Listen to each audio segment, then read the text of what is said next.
Так, знімлю для вас розпаковку. Я замовила з AliExpress комплектуючі для сумки Birkin, яку я буду в'язати. Можливо, багато хто вже бачив, що її багато в'яжуть. Я шукала на тему. На жаль, немає взагалі комплекту, хіба якимись окремими частинами. Я знайшла це на AliExpress тільки. Прийшло воно мені близько десь 2 тижнів йшло. Я замовила срібний набір. Пішла на Укрпошту. І зараз покажу, розпакую. Нитки я ще не замовила для сумки, але буду замовляти. Ще не визначилася, чи я буду з рафі в'язати, чи що. Не знаю.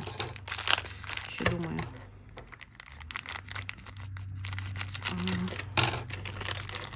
Ось воно нібито нормальної якості все виглядає.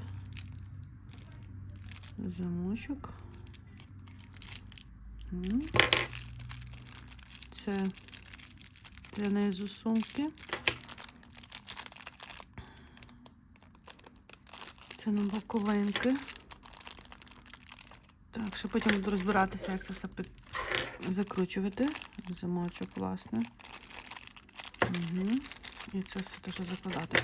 Ну, одним словом можу сказати, що досить непогано виглядає.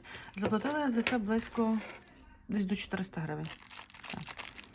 Ну, на жаль, в Україні я ні на жодному сайті це не знайшла, все на китайських сайтах.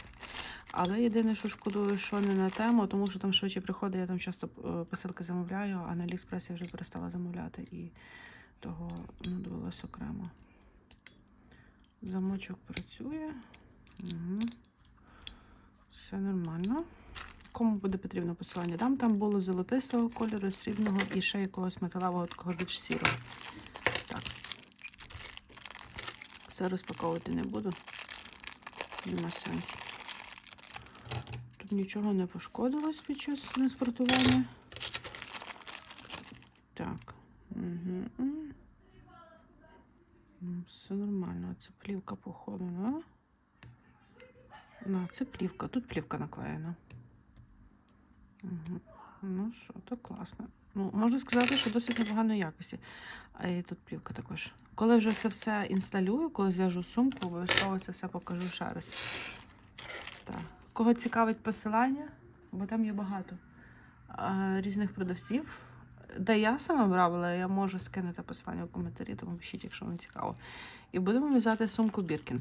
Як знаєте, що є там один такий чувачок, який продає ці схеми, я не знаю цієї схеми, я, можливо, буду в'язати просто на око. І взагалі, можливо, буде інший узор, тому таке. Ще думаю про це. Її вже багато хто в'яже, її в'язали ще до того, як він зробив цю схему, дуже багато. Я знайшла одне відео на Ютубі, то, правда, трошки так не зовсім зрозуміло пояснення. Я ще думаю над цим. Пишіть свої побажання, коментарі, будь ласка, до відео. Будемо разом. Хто зацікавлений в цьому, будемо разом в'язати.